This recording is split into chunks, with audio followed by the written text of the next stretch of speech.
From delivering goods to sending help, this delivery logistical company has launched a financial assistance program to give Filipino kids quality education. To tell us more about its initiative is Lalamove Philippines Managing Director Djon Nacario. Djon, thank you so much for joining us. Share with us, why did Lalamove Philippines launch this transformative educational financial assistance program? Good evening, Rico, and thank you for having us tonight. Talking about Biyaya Edukasyon. Biyaya Edukasyon is actually the first ever educational financial assistance program that Lalamove has launched in order to support our partner drivers and their families. Every single day we ask ourselves, ano pa ba yung pwede namin gawin in order to help our partner drivers extend their means of living. And then the primary answer that we always hear is they're doing it for their families. Correct. And one of the primary focus that they are having is to provide quality education to their children and their siblings. So that's why when we were thinking of a program to launch for the Philippines in particular, and the first ever for Lalamove globally, it's Biyaya Edukasyon that focuses on giving access for education. Ayan, hindi ba pag iniisip natin, no?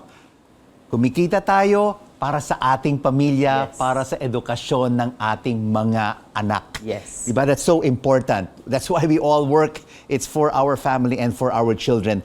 So, you currently have 300,000 verified drivers, 100,000 active drivers. How many of your partner drivers can be part of this Biyahe Edukasyon? Given that this is the first ever educational financial assistance program, we awarded 100 beneficiaries during the first round of Biyaya Edukasyon. Of course, we will continue to evaluate the programs that we are offering because this is not the only program that we are offering for our partner drivers. We have many. One of them is what we call Panalo Move benefits, which gives them multiple benefits such as fuel discounts, vehicle maintenance and roadside assistance, insurance and healthcare. So this is just one of the many programs. And Biyaya Edukasyon is actually very unique in a sense that it does not only benefit the partner drivers directly, but the benefit extends to their children and their siblings. Oo. So, paano nyo pinipili? How do you choose these 100 beneficiary partner drivers, Djon? That's a very good question. When we identified kung sino yung 100, inisip namin, how are we able to make it accessible to as many partner drivers as possible? So one thing that's unique sa Biyaya Edukasyon is it does not have any grade requirements. Walang GPA, walang GWA na hinahanap.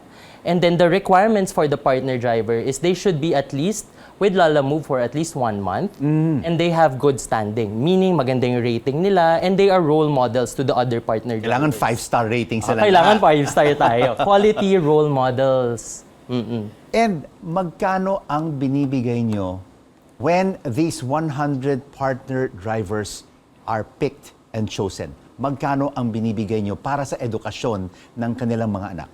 Binigyan namin ang bawat isang beneficiary ng 20,000 pesos.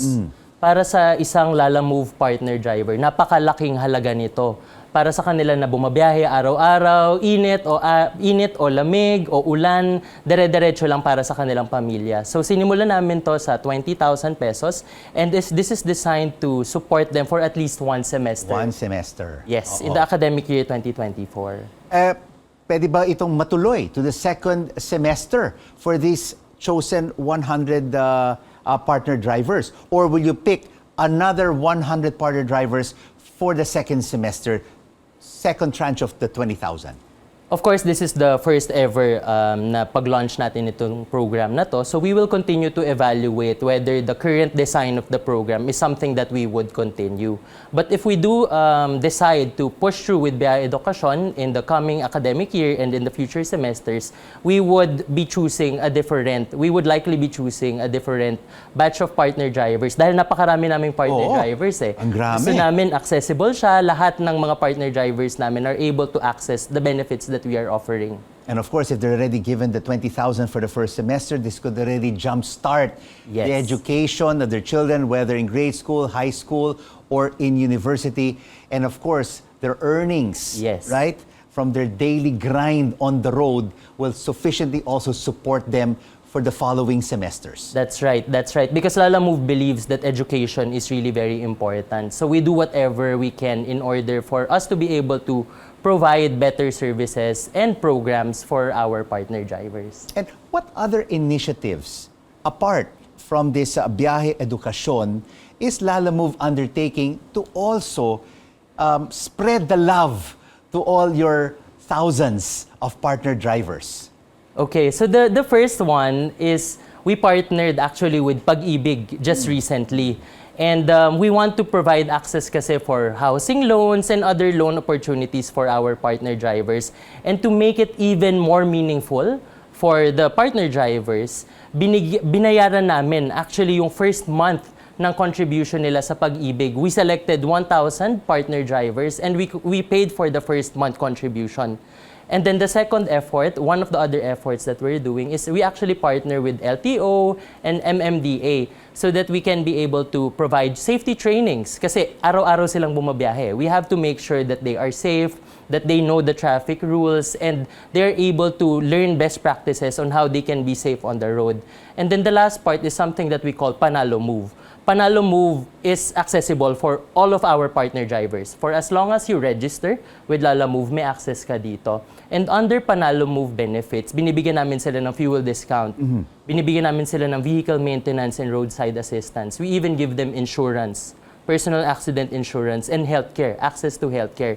So those are the things that we are doing apart from Biyahe Edukasyon, which extends the benefit for their families. All right, several initiatives that Lalamove Philippines is undertaking, which of course is so important in shared prosperity. Yes. And of course, this leads going forward to inclusive growth, Correct. which the Philippines needs to sustain its economic growth going forward. But of course, we are no longer, John, in the pandemic. Lalamove became a household word. Everyone was saying, let's do Lalamove, Lalamove, Lalamove.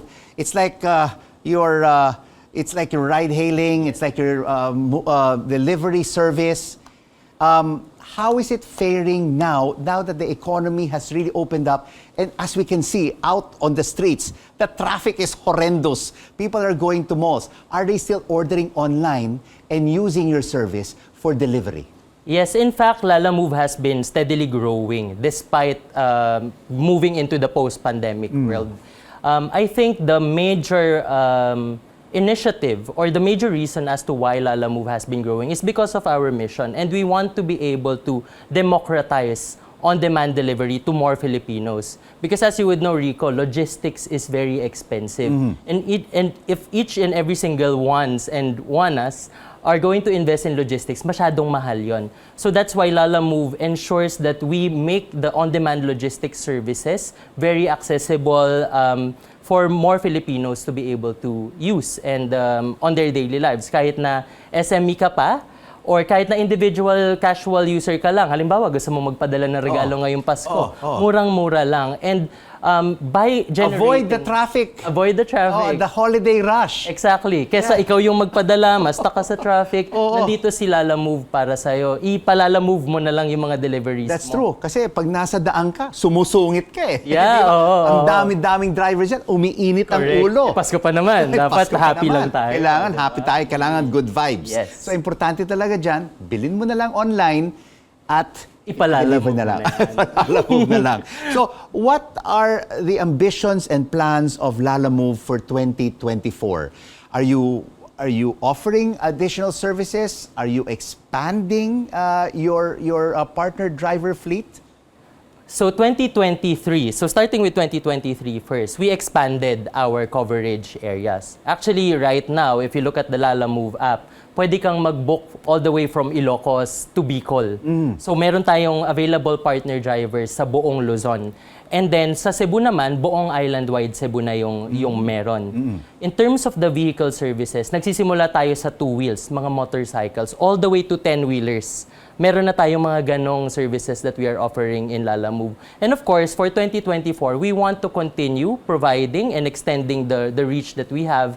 And of course, ang priority natin is making sure that the services that we are offering remain accessible and we are able to really look at the requirements of our users. Kasi sa huli naman ng lahat ng to, Rico, gusto namin that we are able to provide services to our users kung anong pangangailangan nila, kaya nilang ipalalamove. And then, we also want to make sure that our partner drivers are happy. So, more orders for them. Masaya silang Paskong ito. Yes. Maligayang Pasko sa lahat ng mga partner drivers ng Lalamove. Correct, that's right. Thank you very much for joining us on The Final Word. Djon Nacario, the Managing Director of Lalamove Philippines. Thank you. Glad to be here, Rico.